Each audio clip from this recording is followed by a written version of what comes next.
ಈ ಕಾಡಲ್ಲಿ ಯಾವುದೇ ಪಕ್ಷಿಗಳು ಮರಿಗಳನ್ನು ಹೊಂದಲ್ಲ.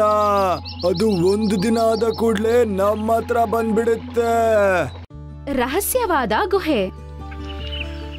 ಒಂದಿನ ಮಿಟ್ಟು ಗಿಳಿ ಸುತ್ತಾಡ್ಕೊಂಡ್ ಬರೋಣ ಅಂತ ಡ್ರೀಮ್ ಲ್ಯಾಂಡ್ ಕಾಡಿಂದ ಹೊರಡುತ್ತೆ. ಅದು ಹೋಗ್ತಾ ಹೋಗ್ತಾ ಬ್ಲೂ ಲ್ಯಾಂಡ್ಗೆ ಹೋಗಿ ಸೇರ್ಕೊಳ್ಳುತ್ತೆ. ಸ್ವಲ್ಪ ತಾದ್ಮೇಲೆ ಒಂದು ಮರದ ಮೇಲೆ ಅದಕ್ಕೆ ಒಂದು ಮೇನ ಕುತ್ಕೊಂಡಿರೋದ್ ಕಾಣಿಸುತ್ತೆ. ಅದು ಕೂಡ ಅಲ್ಲೋಗಿ ಕುತ್ಕೊಳ್ಳುತ್ತೆ. ಹೆಲೋ ಮೇನಾ, ನನ್ನ ಹೆಸರು ಮಿಟ್ಟು. ನಿಮ್ಮ ಹೆಸರೇನು? ಮಿಟ್ಟು, ನನ್ನ ಹೆಸರು ಚಿಂಕಿ ಮೇನಾ. ನಾನ್ ಯಾವಾಗ್ಲೂ ನಿನ್ನಿಲ್ ನೋಡಿಲ್ಲ. ಬೇರೆ ಕಾಡಿಂದ ಬಂದಿದ್ಯಾ? ಹಾ, ಡ್ರೀಮ್ ಲ್ಯಾಂಡ್ ಇಂದ ಬಂದಿತ್ತು. ಒಂದ್ ಮಾತೇಳು, ದೊಡ್ಡ ಪಕ್ಷಿಗಳಿವೆ, ಮಕ್ಳಿಲ್ಲ ಯಾಕೆ? ಏನ್ ವಿಷಯ? ಟೈಮ್ ಬಂದಾಗ ನಿನಗೆ ಎಲ್ಲ ಗೊತ್ತಾಗುತ್ತೆ. ನೀನು ಸ್ವಲ್ಪ ದಿನ ಇಲ್ಲೇ ಇರ್ತೀಯ. ನನಗೆ ಸ್ನೇಹಿತರೇ ಇಲ್ಲ. ಅವತ್ತಿಂದ ಮಿಟ್ಟು ಮತ್ತೆ ಚಿಂಕಿ ಸೇರಿ ಅಲ್ಲೇ ಇರ್ತಿದ್ರು. ಒಂದಿನ ಚಿಂಕಿ ಒಂದು ಮೊಟ್ಟೆ ಇಡುತ್ತೆ. ಅದನ್ನ ನೋಡಿ ಮಿಟ್ಟು ತುಂಬಾ ಸಂತೋಷ ಪಡುತ್ತೆ. ಮಿಟ್ಟು, ಈಗ ನಿನ್ಗೆ ನಿಜ ಹೇಳೋ ಸಮಯ ಬಂತು. ನಮ್ಮ ಈ ಕಾಡಲ್ಲಿ ಒಂದು ರಹಸ್ಯವಾದ ಗುಹೆ ಇದೆ. ಕಾಡಿನಲ್ಲಿರುವ ಯಾವ ಪಕ್ಷಿಯ ಮೊಟ್ಟೆಯಿಂದ ಮಗು ಹುಟ್ಟಿದ ತಕ್ಷಣ ಆ ಮಗು ಹಾರ್ಕೊಂಡು ಆ ಗುಹೆ ಒಳಗಡೆ ಹೋಗ್ಬಿಡುತ್ತೆ, ಮತ್ತೆ ವಾಪಸ್ ಬರಲ್ಲ. ಹಾಗಾದ್ರೆ ಯಾಕೆ ಯಾರು ಕೂಡ ಅದ್ರ ಒಳಗೋಗಲ್ಲ? ಎಷ್ಟೋ ಜಂತುಗಳು ಪ್ರಯತ್ನ ಪಟ್ವು, ಆದ್ರೆ ಯಾರ ಕೈಯಲ್ಲೂ ಏನು ಮಾಡಕ್ಕಾಗಲ್ಲ. ಆ ಗುಹೆ ಒಳಗಡೆ ಯಾರು ಹೋಗ್ಬೇಕಂತ ಆ ಗುಹೆ ಅನ್ಕೊಳತ್ತೋ ಅವ್ರ ಮಾತ್ರನೇ ಹೋಗಕ್ಕಾಗತ್ತೆ. ಅದ್ರಿಂದ ಯಾರು ಅದ್ರೊಳಗಡೆ ಹೋಗಕ್ಕೆ ಆಗಿಲ್ಲ. ಅದಕ್ಕೆ ಹೇಳ್ತಿದೀನಿ, ನಮ್ಮ ಮಗು ಹುಟ್ಟಕ್ಕಿಂತ ಮುಂಚೆ ಎತ್ಕೊಂಡು ಹೋಗ್ಬೇಡಿ ಇಲ್ಲಿಂದ. ನಾವ್ ಎಲ್ಗ್ ಹೋಗೋದು ಬೇಡ, ನಾವಿಲ್ಲೇ ಇರ್ಬೇಕು. ಮತ್ತೆ ನಮ್ ಮಗುನು ಇಲ್ಲೇ ಇರುತ್ತೆ. ಮಿಟ್ಟು ಚಿಂಕ್ಯು ಹೇಳಿರೋ ಮಾತನ್ನ ಕೇಳಿಲ್ಲ. ಅಲ್ಲೇ ಆ ಮೊಟ್ಟೆನ ತುಂಬಾ ಚೆನ್ನಾಗಿ ನೋಡ್ಕೊಳ್ತಾ ಇರುತ್ತೆ. ಒಂದಿನ ಆ ಮೊಟ್ಟೆಯಿಂದ ಮಗು ಆಚೆ ಬರುತ್ತೆ. ನೋಡಿ ಸಂತೋಷ ಪಡ್ತಾರೆ ಇಬ್ರು. ಮಿಟ್ಟು ಮತ್ತೆ ಚಿಂಕಿ ಮಾರನೇ ದಿನ ಅವರ ಮಗುವಾದ ಮಿನ್ನು ಜೊತೆ ಕುತ್ಕೊಂಡಿದ್ವು. ಆಗ ಸಡನ್ ಆಗಿ ಮಿನ್ನು ಹಾರೋದಕ್ಕೆ ಶುರು ಮಾಡುತ್ತೆ. ಅಮ್ಮ ಅಮ್ಮ, ನಾನ್ ಹೇಗ್ ಹಾರ್ತಾ ಇದ್ದೀನಿ? ಇದ್ ಹೇಗಾಗಕ್ ಸಾಧ್ಯ? ಒಂದೇ ದಿನದಲ್ಲಿ ನೀನ್ ಹೇಗ್ ಹಾರಾಡಕ್ ಸಾಧ್ಯ? ನಾನ್ ಹೇಳ್ದೆ ಅಲ್ವಾ ಇಲ್ಲಿಂದ ಹೋಗಿ ಅಂತ. ಮಿಟ್ಟು ಏನ್ ನಡೀತಾ ಇದೆ ಅಂತ ಅರ್ಥ ಮಾಡ್ಕೊಳಕ್ ಮುಂಚೆನೆ ಮುನ್ನು ಅಲ್ಲಿಂದ ಹಾರ್ಕೊಂಡ್ ಹೋಗ್ಬಿಡ್ತಾನೆ. ಮತ್ತೆ ಅವ್ರ ಅಪ್ಪ ಅಮ್ಮ ಇಬ್ರು ಹಿಂದ್ಗಡೆನೆ ಹೋಗ್ತಾರೆ. ಮುನ್ನು, ಆ ಸೈಡಿಗೆ ಹೋಗ್ಬೇಡ ಕಣೋ ನೀನು. ಅಮ್ಮ, ನಂಗ್ ಗೊತ್ತಾಗ್ತಾ ಇಲ್ಲ, ನಾನ್ ಆ ಕಡೆ ಹೋಗ್ತಾ ಇಲ್ಲ. ಆದ್ರೆ ಮುನ್ನು ಅವ್ರಿಗಿಂತ ವೇಗವಾಗಿ ಹಾರ್ಕೊಂಡು ಹೋಗ್ತಾ ಇರ್ತಾನೆ. ಅವ್ರಿಬ್ರ ಕೈಲಿ ಹತ್ರನೂ ಹೋಗಕ್ಕಾಗಿಲ್ಲ. ಅಮ್ಮ, ಕಾಪಾಡು. ಆಗ ಅವನು ಆ ಗುಹೆ ಒಳಗಡೆ ಹೋಗಿ ಮಾಯ ಆಗ್ಬಿಡ್ತಾನೆ. ಅವ್ರ ತಂದೆ ತಾಯಿ ಇಬ್ರು ಆ ಗುಹೆ ಒಳಗಡೆ ಹೋಗೋದಕ್ಕೆ ಪ್ರಯತ್ನ ಪಡ್ತಾರೆ. ಆದ್ರೆ ಅವ್ರು ಇಬ್ರು ತುಂಬಾ ವೇಗವಾಗಿ ಹಿಂದ್ಗಡೆ ಬಂದು ಬಿದ್ಬಿಡ್ತಾರೆ. ಏನಾಗ್ತಿದೆ? ನಾನ್ ಯಾಕೆ ಒಳಗಡೆ ಹೋಗ್ಲಿಲ್ಲ? ಹಿಂಗ್ ನಡೆಯುತ್ತಂತಾನೆ ನಾನ್ ನಿಮಗೆ ಹೇಳಿದ್ದು, ದಯವಿಟ್ಟು ಮಗು ನೆತ್ಕೊಂಡು ಹೋಗ್ಬಿಡಿ ಅಂತ. ಆದ್ರೆ ನೀವ್ ಕೇಳಿಲ್ಲ. ಈಗ ನಮ್ ಮಗು ವಾಪಸ್ ಬರೋದಿಲ್ಲ. ಈ ಕಾಡಲ್ಲಿ ಯಾವುದೇ ಪಕ್ಷಿಗಳು ಮರಿಗಳನ್ನು ಹೊಂದಲ್ಲ. ಅದು ಒಂದು ದಿನ ಆದ ಕೂಡ್ಲೆ ನಮ್ಮ ಹತ್ರ ಬಂದ್ಬಿಡುತ್ತೆ. ನೀನ್ ಯಾರು? ಈ ಗುಹೆಯ ರಹಸ್ಯ ಏನು? ಯಾಕೆ ನಮ್ಮ ಮರಿಗಳು ಬೇಕು ನಿಂಗೆ? ನಮ್ಮ ಇಚ್ಛೆ ಇರೋ ಪ್ರಾಣಿಗಳು ಮತ್ತೆ ಸಿಂಹಗಳು ಮಾತ್ರ ಬರಕ್ ಸಾಧ್ಯ. ಈ ಗುಹೆಯ ರಹಸ್ಯ ಗೊತ್ತಾಗ್ಬೇಕು ಅಂದ್ರೆ ಆ ಸಿಂಹದ ಹತ್ರ ಹೋಗಿ ಆ ಸಿಂಹದಿಂದ ನಮ್ಮ ಮಗು ಕರ್ಕೊಂಡೋಗಿದ್ದಾನೆ. ಆದ್ರೆ ನಿಮ್ಮ ಮಕ್ಕಳು ಇಲ್ಲಿಗೆ ಬಂದೇ ಬರ್ತಾರೆ. ಅದನ್ ಕೇಳಿಸ್ಕೊಂಡು ಮಿಟ್ಟು ಮತ್ತೆ ಚಿಂಕಿ ಗೋಲ್ಡಿ ಹತ್ರ ಹೋಗ್ತಾರೆ. ನಾನು ಆ ಗುಹೆ ಒಳಗಡೆ ಹೋಗಲ್ಲ. ಆ ರಹಸ್ಯ ಕಂಡಿಡಿಯಕ್ಕಂತ ಹೋಗಿ ನನ್ನ ಜೀವ ನಂಗೆ ಕಳ್ಕೊಳಕ್ ಆಸೆ ಇಲ್ಲ. ಹೋಗಿ ಇಲ್ಲಿಂದ. ಗೋಲ್ಡಿ ಮಾತುಗಳನ್ನ ಕೇಳಿದ ತಕ್ಷಣ ಇಬ್ರು ಗಾಬರಿಯಿಂದ ಡ್ರೀಮ್ ಲ್ಯಾಂಡ್ ಕಾಡಿನ ರಾಜ ಆದ ಶೇರ್ ಹತ್ರ ಹೋಗ್ತಾರೆ. ಈ ವಿಷಯನ ಹಾಗಾದ್ರೆ ನಾನು ಆ ಗುಹೆ ಒಳಗಡೆ ಹೋಗ್ತೀನಿ ಮತ್ತ ಆ ರಹಸ್ಯನ ಸಾಲ್ವ್ ಮಾಡ್ತೀನಿ. ಶೇರ್ ಖಾನ್ ಅವರಿಬ್ಬರ ಜೊತೆ ಗುಹೆ ಹತ್ರ ಹೋಗ್ತಾನೆ.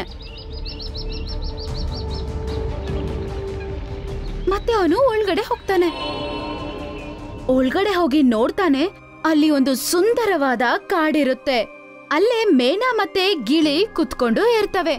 ಅವರಿಬ್ರು ನೋಡೋದಕ್ಕೆ ತುಂಬಾನೇ ಸುಂದರವಾಗಿರ್ತಾರೆ. ನೀವು ನಮ್ಮ ಕಾಡಿನ ಪಕ್ಷಿಗಳ ಮರಿಗಳನ್ನ ಕದ್ಕೊಂಡ್ಬಂದು ನಮ್ಮ ಪಕ್ಷಿಗಳಿಗೆ ಯಾಕೆ ಸಮಸ್ಯೆ ಕೊಡ್ತಿದ್ದೀರಾ? ಈ ಗುಹೆಯ ರಹಸ್ಯ ಏನು? ನೀನ ಸಿಂಹ ಅಲ್ಲ, ಬೇರೆ ಯಾರೋ? ನಾನ್ ಈ ಕಾಡಿನ ರಾಜ ಅಲ್ಲ. ನಾನ್ ಡ್ರೀಮ್ ಲ್ಯಾಂಡ್ ಇಂದ ಬಂದಿರೋದು. ಆದ್ರೆ ನೀನ್ ನನಗೆ ನಿನ್ ಸಮಸ್ಯೆನ ಹೇಳು. ಇದನ್ನ ರಹಸ್ಯ ಗುಹೆ ಅಂತ ಏನಕ್ಕಂತಾರಂದ್ರೆ ಇದ್ರಲ್ಲಿ ನಾವು ಮಾತ್ರನೇ ಜೀವಿಸಕ್ಕಾಗುತ್ತೆ. ನಮ್ಮನ್ ಬಿಟ್ರೆ ಇಲ್ಲಿ ಯಾರೂ ಜೀವಿಸಕ್ಕಾಗೋದಿಲ್ಲ. ಆದ್ರೆ ನಮ್ಮ ಆನೆ ಬರಹ ಏನಂದ್ರೆ ಇಲ್ಲಿಗೆ ಶೇರ್ ಮಾತ್ರ ಒಳಗಡೆ ಬರಕ್ಕೆ ಆಗುತ್ತೆ. ಒಂದಿನ ನಾವಿಬ್ರು ನಮ್ಮ ಮಗು ಜೊತೆ ಆಟ ಆಡ್ತಿದ್ವಿ. ಆಗ ಒಳಗಡೆ ಒಂದು ಶೇರ್ ಬಂದ. ಅವನಿಗೆ ನನ್ನ ಮಗು ನೋಡಿ ಇಷ್ಟ ಆಯ್ತು. ಅವನು ನನ್ನ ಮಗುನ ಎತ್ಕೊಂಡು ಹೋಗ್ಬಿಟ್ಟ. ನಾವ್ ಈ ಗುಹೆಯಿಂದ ಆಚೆ ಹೋಗಕ್ಕೂ ಆಗಲ್ಲ, ಅದ್ರಿಂದ ಅವನನ್ನ ತಡೆಯಕ್ಕೂ ಆಗಿಲ್ಲ. ಅವಾಗಿಂದ ಅವ್ರ ಕಾಡಲ್ಲಿರುವ ಎಲ್ಲ ಮಕ್ಕಳನ್ನ ನಾವು ಆಕ್ರಮಣೆ ಮಾಡ್ತಿದೀವಿ. ಇದು ನೀವು ಮಾಡ್ತಿರೋದು ಸರಿಯಲ್ಲ. ನಮ್ಮ ಮಗು ವಾಪಸ್ ಬರೋದಿಲ್ಲ, ಆದ್ರಿಂದ ಆ ಕಾಡಲ್ಲಿರುವ ಯಾವ ಪಕ್ಷಿಯ ಮಗುನು ಅವ್ರ ಅಪ್ಪ ಅಮ್ಮ ಜೊತೆ ಇರಬಾರ್ದು. ಅದನ್ನ ಕೇಳಿಸ್ಕೊಂಡು ಶೇರ್ ಅಲ್ಲಿಂದ ಹೋಗ್ಬಿಡ್ತಾನೆ. ಮತ್ತೆ ಎಲ್ಲಾ ಜಂತುಗಳನ್ನು ಕರ್ಕೊಂಡು ಗೋಲ್ಡಿ ಹತ್ರ ಹೋಗ್ತಾನೆ. ಮತ್ತೆ ನಡೆದ ಎಲ್ಲಾ ವಿಷಯನೂ ಅವ್ರ ಹತ್ರ ಹೇಳ್ತಾನೆ. ಗೋಲ್ಡಿ, ನೀನ್ ಮಾಡಿರೋದಕ್ಕೆ ಇಡೀ ಸಮಸ್ಯೆನೇ ಕಾಡಿಗಿದೆ. ಒಂದು ಗಿಳಿಯ ಮರಿಯನ್ನ ತಿನ್ನುವಷ್ಟು ಕೆಳಗ್ ಬಿದ್ದೋದ್ಯಾ ನೀನು? ಹಾಗಲ್ಲ ಶೇರ್ ಖಾನ್, ನನ್ನ ಚಿಕ್ಕಮ್ಮನಿಗೆ ಗಿಳಿಯೊಂದು ಬೇಕಿತ್ತು. ಅವ್ರು ಹೇಳಿದ್ರು ನಮ್ಮ ಕಾಡಿನ ಚಂದವಾದ ಗಿಳಿನ ಅವ್ರ ಹತ್ರ ಕಳಿಸ್ಬೇಕು ಅಂತ. ಅದಕ್ಕೆ ನಾನು ಅಲ್ಲಿ ಒಳಗಡೆ ಹೋಗಿದ್ದೆ ಗೊತ್ತಾ. ಅವರ ಮಗು ನಂಗೆ ಇಷ್ಟ ಆಯ್ತು. ಹಾಗಾದ್ರೆ ಅದೆಲ್ಲಿದೆ ಈಗ? ಅದನ್ನ ಗೂಡಲ್ಲಾಕಿ ನಾನು ಚಿಕ್ಕಮ್ಮನ್ ಕಾಡಿಗೆ ಕಳ್ಸಿದ್ದೀನಿ. ಇವತ್ ಸಂಜೆ ಒಳಗಡೆ ಆ ಗಿಳಿನ ತಕೊಂಡು ಗುಹೆ ಹತ್ರ ಬಾ, ಇಲ್ಲ ಅಂದ್ರೆ ನಿನ್ನ ಜೊತೆ ಹೋರಾಡ್ಬೇಕಷ್ಟೇನೆ. ಮತ್ತೆ ಗೋಲ್ಡಿ ಸಾಯಂಕಾಲ ಆಗಕ್ಕಿಂತ ಮುಂಚೆನೆ ಅವ್ರ ಮಗುನ ಎತ್ಕೊಂಡು ಗುಹೆ ಹತ್ರ ಬರ್ತಾನೆ. ಮೋಂಟು, ಈ ಗಿಳಿನ ಬಿಟ್ಬಿಡು. ಅದನ್ ಕೇಳಿ ಮೋಂಟು ಕೋತಿ ಆ ಪಂಜರವನ್ನು ತೆಗೆಯುತ್ತೆ. ಮಗು ಆಚೆ ಬರುತ್ತೆ. ಗೋಲ್ಡಿ, ಈ ಮಗು ಜೊತೆಗೆ ನೀನ್ ಒಳಗಡೆ ಹೋಗಿ ಇದರ ಅಪ್ಪ ಅಮ್ಮನ ಹತ್ರ ಕ್ಷಮೆ ಕೇಳ್ಬೇಕು. ನೀನ್ ಹೇಳ್ದಾಗೇನೆ ಶೇರ್ ಖಾನ್. ಗೋಲ್ಡಿ ಗಿಳಿಯ ಜೊತೆ ಆ ಗುಹೆ ಒಳಗಡೆ ಹೋಗುತ್ತೆ. ಗಿಳಿ ಮತ್ತೆ ಮೇನಾ ಮಗುನ ನೋಡಿ ತುಂಬಾ ಸಂತೋಷ ಪಡ್ತಾರೆ. ಮತ್ತೆ ಮಗು ಕೂಡ ಅವ್ರ ಅಪ್ಪ ಅಮ್ಮನ ನೋಡಿ ತುಂಬಾನೇ ಸಂತೋಷ ಪಡುತ್ತೆ. ನನ್ನನ್ನ ಕ್ಷಮಿಸ್ಬಿಡ್ಬೇಕು ನೀವಿಬ್ರು. ನಾನು ನಿಮ್ ಜೊತೆ ಸರಿಯಾಗಿ ಮಾಡಿಲ್ಲ. ದಯವಿಟ್ಟು ನನ್ನ ಕಾಡಿನ ಪಕ್ಷಿಗಳನ್ನ ಬಿಟ್ಬಿಡಿ. ನಾವ್ ನಿಮ್ಮನ್ನ ಕ್ಷಮಿಸಿದೀವಿ ಗೋಲ್ಡಿ. ಈ ಮಕ್ಕಳನ್ನ ಕೂಡ ನಾವು ಬಿಟ್ಬಿಡ್ತೀವಿ. ಯಾಕಂದ್ರೆ ನಮಗೆ ಗೊತ್ತು ಒಂದು ಅಪ್ಪ ಅಮ್ಮ ಮಗುನ ಕಳ್ಕೊಂಡ್ರೆ ಎಷ್ಟು ಕಷ್ಟ ಪಡ್ತಾರೆ ಅಂತ. ಸ್ವಲ್ಪ ತಾದ್ಮೇಲೆ ಗೋಲ್ಡಿ ಮಕ್ಕಳನ್ನ ಕರ್ಕೊಂಡು ಗುಹೆಯಿಂದ ಆಚೆ ಬಂದ್ಬಿಡ್ತಾನೆ. ಮಿಟ್ಟು, ಚಿಂಕಿ ಮತ್ತೆ ಇನ್ನು ಬೇರೆ ಪಕ್ಷಿಗಳು ಅವ್ರವ್ರ ಮಕ್ಕಳನ್ನ ನೋಡಿ ಸಂತೋಷ ಪಡ್ತವೆ. ಒಳ್ಳೇದ್ ಮಾಡಿದ್ಯಾ ಗೋಲ್ಡಿ. ಇನ್ ಮುಂದೆ ಹೀಗೆ ಒಳ್ಳೆ ರಾಜನಾಗಿರು. ಇಂಥ ತಪ್ಪುಗಳನ್ನ ಮಾಡ್ಬೇಡ ನೀನು. ಮತ್ತೆ ಎಲ್ಲರೂ ಅವ್ರವ್ರ ಮನೆಗೆ ಹೋಗ್ಬಿಡ್ತಾರೆ. ಅವತ್ತಿಂದ ಆ ಕಾಡಿನಲ್ಲಿ ಎಲ್ಲಾ ಪಕ್ಷಿಗಳು ತುಂಬಾ ಸಂತೋಷವಾಗಿ ಅವರ ಮಕ್ಕಳ ಜೊತೆ ಜೀವಿಸ್ತಾ ಇದ್ವು. ನಮ್ಮ ಕಾಡಿಗೆ ಯಾರು ಕಣ್ಣು ಬಿದ್ದಿದೆ ಅಂತ ಗೊತ್ತಿಲ್ಲ. ಡೈಲಿ ಯಾವ್ದಾದ್ರು ಪ್ರಾಣಿಗಳು ಮಾಯ ಆಗ್ತಿವೆ. ಆದ್ರೆ ಶೇರ್ ಖಾನ್, ನನ್ಗೆ ಒಂದು ವಿಷಯ ಗಮನಕ್ಕೆ ಬಂದಿದೆ. ಯಾವುದೆಲ್ಲ ಪ್ರಾಣಿ ಮಾಯ ಆಗಿದ್ಯೋ ಅವರನ್ನ ಕೊನೆಗೆ ನೋಡಿದ್ದು ರಹಸ್ಯಮಯ ಬಾಗಿಲ ಬಗ್ಗೆ ಮಾತಾಡುವಾಗ.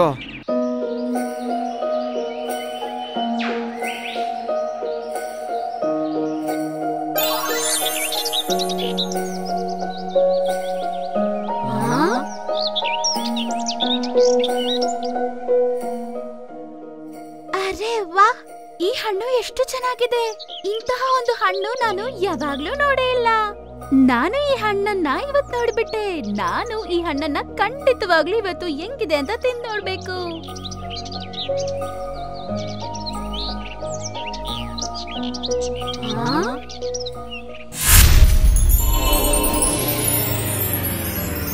ಅರೆ, ಏನ್ ನಡೀತಿದೆ ಇಲ್ಲಿ?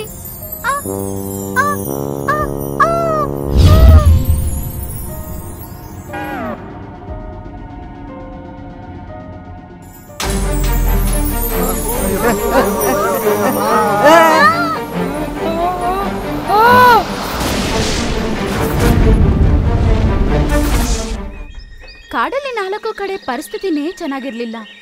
ಎಲ್ಲಾ ಜಂತುಗಳು ಚಿಂತೆಗೊಳಗಾಗಿತ್ತು.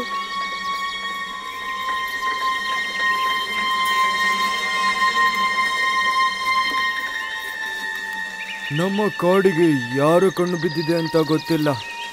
ಡೈಲಿ ಯಾವ್ದಾದ್ರು ಪ್ರಾಣಿಗಳು ಮಾಯ ಆಗ್ತಿವೆ. ಆದ್ರೆ ಶೇರ್ ಖಾನ್, ನನ್ಗೆ ಒಂದು ವಿಷಯ ಗಮನಕ್ಕೆ ಬಂದಿದೆ. ಯಾವುದೆಲ್ಲ ಪ್ರಾಣಿ ಮಾಯ ಆಗಿದ್ಯೋ ಅವರನ್ನ ಕೊನೆಗೆ ನೋಡಿದ್ದು ರಹಸ್ಯಮಯ ಬಾಗಿಲ ಬಗ್ಗೆ ಮಾತಾಡುವಾಗ. ಅವರ ಬಾಗಿಲೊಳಗೇನೆ ಹೋಗಿರಬೇಕು. ಆ ಪ್ರಾಣಿಗಳೆಲ್ಲ ಒಳ್ಳೆ ತಲೆ ಇರೋರು. ರಾಮು ಆನೆ, ಚೋಟು ಜಿಂಕೆ ಮತ್ತೆ ಬಗೀರ ಮಂಗ, ಅವರೆಲ್ರಿಗೂ ಆ ಬಾಗಿಲಿನ ಬಗ್ಗೆ ಗೊತ್ತಿತ್ತು. ಅವ್ರಿಗೆ ಗೊತ್ತಿದ್ದು ಯಾಕೆ ಒಳಗಡೆ ಹೋಗ್ತಾರವರು? ಈ ರಹಸ್ಯಮಯ ಬಾಗ್ಲೇನೋ? ರಹಸ್ಯಮಯ ಬಾಗಿಲು ಅಲ್ಲಿ ಕಪ್ಪ ಪರ್ವತದ ಮೇಲಿದೆ. ಆ ಬಾಗಿಲಿನಾಚೆ ಏನು ಕಾಣಲ್ಲ, ಬಂಗಾರದ ಕಿರಣಗಳು ಮಾತ್ರ ಕಾಣುತ್ತೆ. ಯಾರದ್ರ ಒಳಗಡೆ ಹೋಗಿದಾರೋ ಹಿಂದೆ ಬರಲೇ ಇಲ್ಲ. ನಮ್ಮ ಪ್ರಾಣಿಗಳು ಮಾಯ ಆಗಿರೋ ವಿಷಯ ಗೋಲ್ಡಿ ಗೊತ್ತಾಗಿದೆ. ಅವನು ಯಾವಾಗ ಬೇಕಾದ್ರೂ ಶೇರೂರ್ ಜೊತೆ ಸೇರಿ ನಮ್ಮ ಮೇಲೆ ಅಟ್ಯಾಕ್ ಮಾಡ್ಬೋದು. 2 ಸಿಂಹಗಳನ್ನ ನೀವೇ ಹೇಗೆ ಫೈಟ್ ಮಾಡ್ತೀರಿ? ಒಬ್ಬ ರಾಜನಾಗಿ ನಂಗೆ ಸೋಲೊಪ್ಕೊಳ್ಳೋದು ಇಷ್ಟ ಇಲ್ಲ, ಆದ್ರೆ ನಾನು ಸಾಯೋ ತನಕ ಹೋರಾಡ್ತೀನಿ.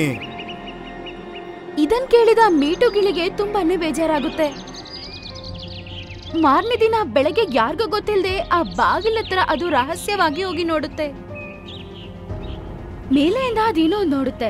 ಕೆಳಗಡೆ ಕಾಲು ಕರಡಿ ಗೋಲ್ಡಿ ಹತ್ರ ಏನೋ ಮಾತಾಡ್ತಾ ಇರುತ್ತೆ. ಏನೋ ನಮ್ಮ ಕರಡಿ ಆ ಗೋಲ್ಡಿ ಹತ್ರ ಯಾಕೆ ಮಾತಾಡ್ತಿದೆ? ಕೇಳ್ತೀನಿ. ಗೋಲ್ಡಿ ಮಹಾರಾಜ, ನೀವು ಹೇಳ್ದಾಗೇನೆ ಕಾಡಿನ ಎಲ್ಲ ಪ್ರಾಣಿಗಳನ್ನ ಆ ಬಂಗಾರದ ಬಾಗ್ಲಾಚೆ ಕಳ್ಸ ಆಗೋಗಿದೆ ನಾನು. ಇನ್ನವರು ಹಿಂದೆ ಬರೋದೇ ಇಲ್ಲ. ಅಟ್ಯಾಕ್ ಮಾಡಕ್ ಸರಿಯಾದ ಟೈಮು. ಶೇರ್ ಖಾನ್ ನಿನ್ನ ಹತ್ರ ಸೋತು ಹೋಗ್ತಾನೆ. ನಮ್ಮ ಕಾಡಲ್ಲೂ ಕೂಡ ನೀವೇ ಇರ್ತೀರ ರಾಜರಾಗಿ. ಈಗೇನಾದ್ರೂ ಆದ್ರೆ ನೀನು ಈ ಕಾಡಿನ ಮಂತ್ರಿ ಕಣಯ್ಯ. ಅಂದ್ರೆ ಕರಡಿ ಗೋಲ್ಡಿ ಒಟ್ಟಿಗೆ ಸೇರ್ಕೊಂಡಿದ್ಯಾ? ಇದ್ರ ಬಗ್ಗೆ ಶೇರ್ ಖಾನಿಗೆ ನಾನು ಹೇಳಲೇಬೇಕು. ಆಗ ಮಿಟ್ಟುಗೆ ಹಿಂದ್ಗಡೆಯಿಂದ ಯಾರೋ ಮಾತಾಡೋ ಶಬ್ದ ಕೇಳಿಸುತ್ತೆ. ಏನ್ ಕೇಳಿಸ್ಕೊತಾ ಇದೆಯಾ ಮಗು? ಅದು ಹಿಂದ್ಗಡೆ ತಿರುಗಿ ನೋಡುತ್ತೆ. ಅಲ್ಲಿ ಗೋಲ್ಡಿಯ ಕಾಡಿಗೆ ಸೇರಿದ ಹದ್ದು ಇತ್ತು. ಗೋಲ್ಡಿ ರಾಜ, ನೀವಿಬ್ರು ಮಾತಾಡ್ಕೋತಿರೋದು ಈ ಮಿಟ್ಟು ಎಲ್ಲ ಕೇಳಿಸ್ಕೋತು. ಇಡೀ ಅದನ್ನ ಕೇಳಿಸ್ಕೊಂಡು ಗಿಳಿಗೆ ತುಂಬಾ ಭಯ ಆಗುತ್ತೆ. ಆಮೇಲೆ ಅದು ಆ ಬೆಟ್ಟದ ಕಡೆ ಎಗರ್ಕೊಂಡು ಹೋಗುತ್ತೆ. ಹದ್ದು ಅದ್ರ ಹಿಂದ್ಗಡೆನೆ ಹೋಗುತ್ತೆ. ಅಯ್ಯೋ ದೇವ್ರೆ, ಏನಾದ್ರೂ ದಾರಿ ತೋರ್ಸು, ಇಲ್ಲ ಅಂದ್ರೆ ನನ್ ಕತೆ ಮುಗೀತೀಗ. ಆಗ ಅದು ಅದ್ರ ಮುಂದೆ ಒಂದು ಬಂಗಾರದ ಬಾಗಿಲು ಇರೋದನ್ನ ನೋಡುತ್ತೆ. ಅನ್ಸುತ್ತೆ ಅದೇ ಮಾಂತ್ರಿಕ ಬಾಗ್ಲಿದು. ಎಲ್ಲಾರು ಇದ್ರ ಬಗ್ಗೆನೆ ಮಾತಾಡ್ತಿದ್ರಲ್ವಾ, ನಾನಿದ್ರೊಳಗೆ ಹೋಗ್ಬಿಡ್ತೀನೀಗ. ಅಗ್ಗ ತಂದ್ಕೊಂಡು ರೆಕ್ಕೆನ ನಿಲ್ಸದೆ ಅದು ಆ ಬಾಗಿಲ ಕಡೆ ಹೋಗುತ್ತೆ. ಅರೆ ವಾ, ತುಂಬಾ ಹಳೇದಾಯ್ತು. ಮತ್ತೆ ಇದು ವಾಪಸ್ ಯಾವಾಗ್ಲೂ ಬರಲ್ಲ. ಹಂಗಂತ ಅನ್ಕೊಂಡು ಅದು ಗೋಲ್ಡಿ ಮತ್ತೆ ಕರಡಿಯ ಬಳಿ ಹೋಗ್ಬಿಡುತ್ತೆ. ಒಳಗಡೆ ಹೋದ್ಮೇಲೆ ಸ್ವಲ್ಪತ್ವರೆಗೂ ಮಿಟ್ಟುಗೆ ಏನು ಕಾಣಿಸಲ್ಲ. ಆ ದೃಶ್ಯವನ್ನು ಮಿಟ್ಟು ನೋಡ್ಬಿಟ್ಟು ಅದ್ರ ಕಣ್ಣನ್ನ ಅದ್ರ ಕೈಲೇ ನಂಬಕ್ಕಾಗಿಲ್ಲ. ಅದು ಅಷ್ಟು ಸುಂದರವಾದ ಕಾಡಾಗಿತ್ತು. ಅದರ ಮುಂದೆ ನದಿ ಒಂದು ಓಡ್ತಿತ್ತು. ವರ್ಣರಂಜಿತ ಹೂವುಗಳು ಗಿಡದಲ್ಲಿ ಬಿಟ್ಟಿದ್ವು. ಅದು ನೋಡುತ್ತೆ, ಅದರ ಕಾಡಿನಿಂದ ಮಾಯ ಆಗಿರುವ ಜಂತುಗಳೆಲ್ಲ ಪಂಜರದಲ್ಲಿ ಬಂಧಿಸಲ್ಪಟ್ಟಿದ್ವು. 4 ಕಡೆ ಪಕ್ಷಿಗಳಿದ್ವು. ಮತ್ತೆ ಒಂದು ಪಕ್ಷಿ ಸಿಂಹಾಸನದ ಮೇಲೆ ಕೂತಿರುತ್ತೆ. ನೀನ್ ಯಾರು? ನೀನ್ ಇಲ್ಲಿ ಬಂದಿರುವುದರಿಂದ? ಪಕ್ಷಿಗಳ ರಾಣಿ, ನಾನು ಮಿಟ್ಟು ಅಂತ. ನನ್ನ ಗೆಳೆಯರನ್ನ ನೀವು ಯಾಕೆ ಹಿಡಿದಿಟ್ಕೊಂಡಿದ್ದೀರಾ ಇಲ್ಲಿ? ಈಗ ನಿನ್ನ ಕೂಡ ಇವ್ರಂಗೆ ನಾನು ಬಂಧಿಸ್ಬಿಡ್ತೇನೆ.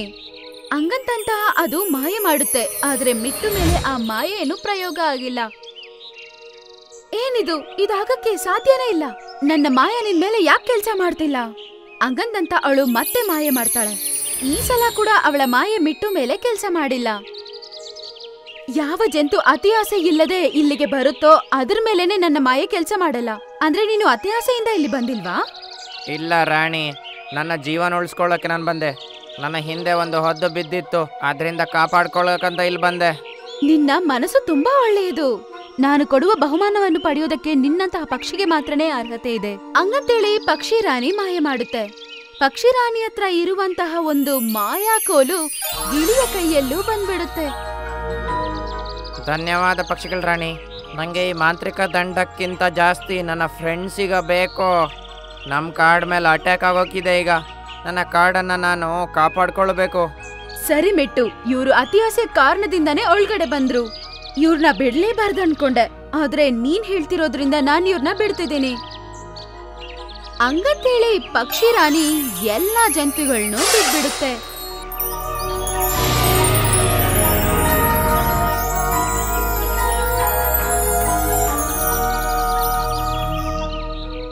ಕಾಡನ್ನ ಆಕ್ರಮಣೆ ಮಾಡ್ಕೊಳ್ಳೋದಕ್ಕೆ ಗೋಲ್ಡಿ ತಯಾರಾಗಿತ್ತು.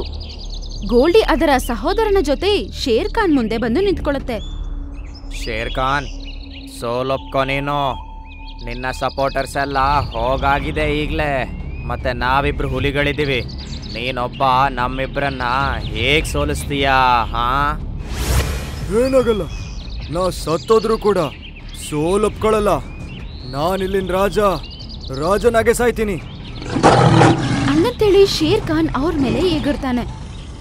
ಆಗ ಮಿಟ್ಟು ಬೇರೆ ಜಂತುಗಳನ್ನ ಅಲ್ಲಿಗೆ ಕರ್ಕೊಂಡ್ಬರುತ್ತೆ. ಶೇರ್ ಖಾನ್ ನೀನೊಬ್ಬ ಇಲ್ಲ, ನಾವಿದ್ದೀವೀಗ. ಎಲ್ಲಾ ಜಂತುಗಳು ನೋಡ್ತವೆ. ಮಿಟ್ಟು ಕಳೆದೋಗಿರುವ ಎಲ್ಲಾ ಜಂತುಗಳನ್ನ ಅವಳ ಜೊತೆ ಕರ್ಕೊಂಡ್ಬಂದ್ಬಿಡುತ್ತೆ. ಗೋಲ್ಟಿ ಮತ್ತೆ ಕರಡಿ ಇದನ್ನ ನೋಡಿ ತುಂಬಾ ಶಾಕ್ ಆಗ್ಬಿಡುತ್ತೆ. ಶೇರ್ ಖಾನ್ ಎಲ್ಲ ಪ್ರಾಣಿಗಳನ್ನೆಲ್ಲ ಮಂಗ ಮಾಡಿ ಆ ಬಾಗಿಲಾಚೆ ಕಳಿಸಿದ್ದು ಕಾಲು ಅವನು ಗೋಲ್ಡಿಯೊಟ್ಟಿಗೆ ಸೇರ್ಕೊಂಡಿಯಾನೆ. ಓ ಹೌದಾ, ಇವನಿಗೆ ಶಿಕ್ಷೆ ಆಗ್ಲೇಬೇಕು. ನೀನೊಬ್ಬ ಸಿಂಹ ನಮ್ಮೊಟ್ಟಿಗೆ ಹೋರಾಡಕ್ಕಾಗೋದೇ ಇಲ್ಲ. ಸೋಲೊಪ್ಕೋ, ಇದ್ರಲ್ಲೇ ನಿಂಗೆ ಒಳ್ಳೇದಾಗತ್ತೆ. ಶೇರ್ ಖಾನ್ ಒಬ್ರೇ ಅಲ್ಲ. ಹಂಗಂತೇಳಿ ಮಿಟ್ಟು ಅದರ ಮಾಯೆಯನ್ನು ಶೇರ್ ಖಾನ್ ಮೇಲೆ ಉಪಯೋಗಿಸುತ್ತೆ. ಆಗ ಅದ್ರ ಪಕ್ಕದಲ್ಲೇ ಇನ್ನೊಂದು ಶೇರ್ ಖಾನ್ ಪ್ರತ್ಯಕ್ಷ ಆಗುತ್ತೆ. ಹಾ, ಇದಾಗಕ್ಕೆ ಹೇಗ್ ಸಾಧ್ಯ? ಈಗ ಇಬ್ರು ಸೇರಿ ಅವರಿಬ್ಬರ ಮೇಲೆ ದಾಳಿ ಮಾಡ್ತಾರೆ. ತುಂಬಾ ಹೊತ್ತು ದಾಳಿ ನಡೆದ ನಂತರ ಗೋಲ್ಡಿ ಮತ್ತೆ ಅದರ ಸಹೋದರ ಟಯರ್ಡ್ ಆಗ್ಬಿಡ್ತಾರೆ. ಮತ್ತೆ ಅವರು ಸೋಲೊಪ್ಕೋತಾರೆ. ನಾವು ಸೋಲ್ಕೊಳ್ತೀವಿ. ಬಿಟ್ಬಿಡು. ಬೋಯ್ ಮುಚ್ಕೊಂಡು ಇಲ್ಲಿಂದ ಹೊರಟೋಗು. ನೀವು ಹೋಗುವಾಗ ಈ ಕರಡಿನೂ ಕೂಡ ಕರ್ಕೊಂಡೋಗು. ಅದನ್ ಕೇಳಿದ ತಕ್ಷಣ ಅವರಿಬ್ರು ಅವ್ರ ಜೊತೆ ಕಾಲು ಕರಡಿನ ಕರ್ಕೊಂಡು ಅಲ್ಲಿಂದ ಬೇಗ ಓಡ್ಬಿಡ್ತಾರೆ. ಶೇರ್ ಖಾನ್ ಮತ್ತೆ ಬೇರೆ ಜಂತುಗಳು ಎಲ್ಲರೂ ಸೇರಿ ತುಂಬಾನೇ ಧನ್ಯವಾದಗಳನ್ನ ತಿಳಿಸ್ತಾರೆ. ಅವಾಗಿಂದ ಎಲ್ಲಾ ಜಂತುಗಳು ಒಂದುಗೂಡಿ ತುಂಬಾ ಸಂತೋಷವಾಗಿ ಜೀವಿಸ್ತಿದೆ. ಮತ್ತೆ ಮಿಟ್ಟು ಗಿಳಿ ಅವತ್ತಿಂದ ಎಲ್ಲಾ ಜಂತುಗಳಿಗೂ ಅದರ ಮಾಯ ಉಪಯೋಗ ಮಾಡಿಕೊಂಡು ಸಹಾಯ ಮಾಡ್ತಿತ್ತು. ಆ ರಹಸ್ಯವಾದ ಬಾಗಿಲು ಇವತ್ತು ಕೂಡ ತೆಗೆದೇ ಇದೆ.